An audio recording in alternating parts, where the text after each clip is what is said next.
Bismillahirrahmanirrahim. Assalamualaikum warahmatullahi wabarakatuh. Pada pertemuan pertama ini, saya akan membahas tentang konsep dasar manajemen strategik. Ya. Manajemen strategik adalah serangkaian keputusan dan tindakan manajerial yang menentukan kinerja perusahaan dalam jangka panjang. Manajemen strategi meliputi pengamatan lingkungan atau eksternal dan internal, perumusan strategi, perencanaan jangka panjang, implementasi strategi, dan evaluasi serta pengendalian. Studi manajemen strategis menekankan pada pengamatan dan evaluasi peluang eksternal dan ancaman lingkungan dengan melihat kekuatan dan kelemahan perusahaan. Semula disebut kebijakan bisnis. Sebaliknya, berorientasi pada manajemen umum dan cenderung melihat ke dalam dan lebih menekankan pada integrasi yang sesuai bagi banyak aktivitas fungsional dan perusahaan. Kebijakan bisnis lebih memfokuskan pada pemanfaatan aset perusahaan secara efisien. Manajemen strategis sebagai suatu bidang ilmu pengetahuan menggabungkan kebijakan bisnis dengan lingkungan serta tekanan strategis.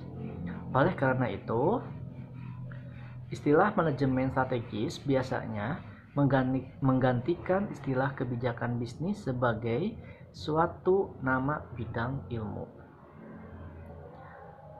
Tahapan manajemen strategis itu dibagi menjadi 4 bagian. Yang pertama itu adalah perencanaan keuangan. Mencari pengendalian operasional yang lebih baik melalui pemenuhan anggaran.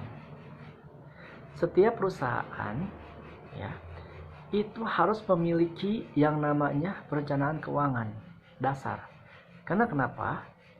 Ketika perusahaan itu tidak memiliki perencanaan keuangan dasar, maka perusahaan tersebut tidak akan maju, tidak akan berkembang. Karena pokok utama perusahaan itu adalah perencanaan keuangan yang dasarnya itu harus terpenuhi untuk menggantikan keuangan utama. Gitu. Yang kedua atau disebut sebagai tahapan yang kedua adalah perencanaan berbasis peramalan. Mencari perencanaan yang efektif untuk pertumbuhan dengan metode peramalan masa yang akan datang melebihi dari tahun berikutnya. Jadi, ketika perusahaan itu sudah memiliki perencanaan keuangan mendasar, lalu perusahaan tersebut harus memiliki perencanaan berbasis peramalan. Untuk apa? Untuk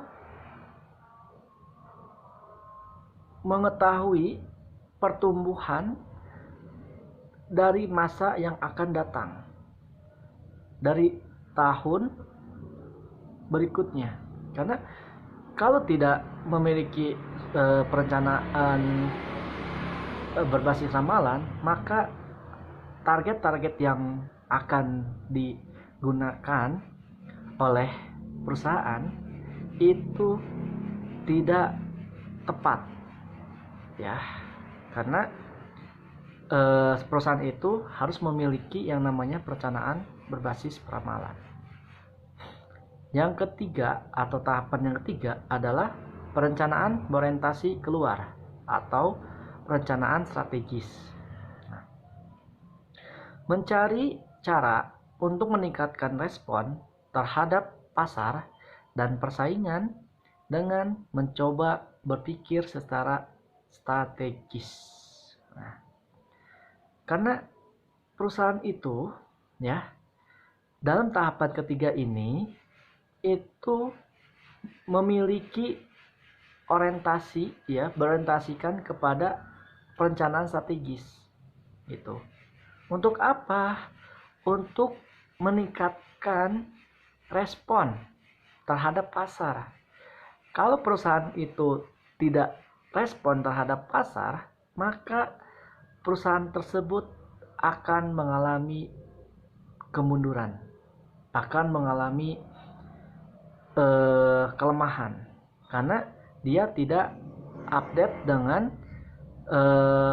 perencanaan strategis yang selama ini dimiliki oleh perusahaan-perusahaan lain. Yang keempat adalah manajemen strategis, yaitu mencari cara untuk mengelola semua sumber daya guna mengembangkan keunggulan kompetitif dan membantu menciptakan kesuksesan di masa yang akan datang. Nah, jadi untuk tahapan yang keempat ini, itu seorang perusahaan itu, ya, harus mengelola sumber daya yang tepat, ya, sumber daya yang tepat untuk apa? Untuk mengembangkan keunggulan. Keunggulan dari mana perusahaan tersebut? Yaitu keunggulan yang kompetitif dan membantu menciptakan kesuksesan di masa yang akan datang. Nah, dengan cara seperti itulah perusahaan itu akan selalu terus berkembang. Selanjutnya adalah manfaat manajemen strategis. Hasil penelitian mengungkapkan bahwa manajemen strategis memperbaiki kinerja lebih sering dibandingkan jika tanpa perubahan. Tercapainya kesesuaian antara lingkungan organisasi dan strategi, struktur, serta proses organisasi berpengaruh positif terhadap kinerja organisasi. Dalam tinjauan terhadap 50 buah perusahaan di berbagai negara dari berbagai industri, diungkapkan bahwa 3 buah manfaat utama manajemen strategi itu ialah: yang pertama itu menetapkan kejelasan visi perusahaan. Nah, jadi ketika perusahaan itu memiliki visi, ya, maka perusahaan tersebut itu harus menetapkan kejelasannya terhadap visi tersebut. Jangan sampai kita menerapkan visi tapi tidak sesuai dengan penetapan kejelasannya terhadap visi tersebut, ya. Yang kedua adalah lebih memfokuskan pada apa yang penting secara strategi. Jadi perusahaan itu harus fokus pada apa yang penting tuh. Jadi jangan sampai perusahaan itu tidak fokus terhadap strateginya. Kalau perusahaan tidak fokus terhadap strateginya, maka perusahaan tersebut itu akan mengalami ketinggalan. Yang ketiga adalah meningkatkan pemahaman akan cepatnya perubahan lingkungan. Karena semakin kita itu berkembang, ya, maka cepatnya perubahan lingkungan itu akan selalu mengalami perubahan, gitu, ya.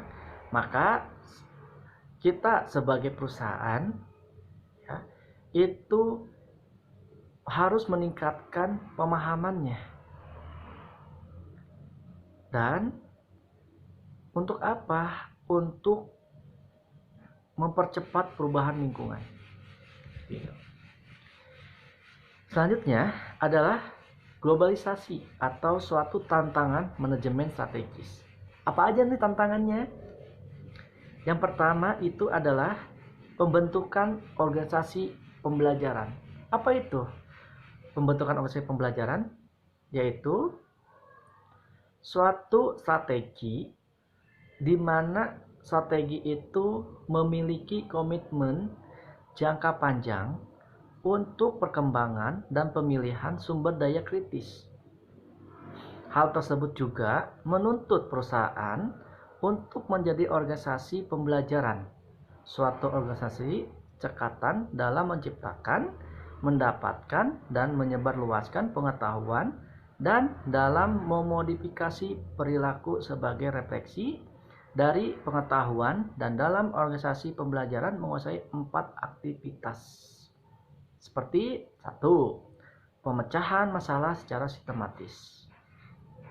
Kedua, mengadakan uji coba pendekatan baru.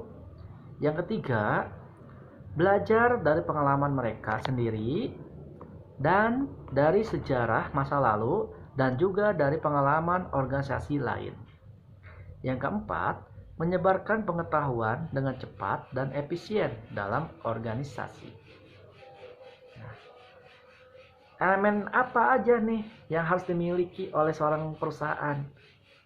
Yaitu elemen dasar manajemen strategis, diantaranya 1.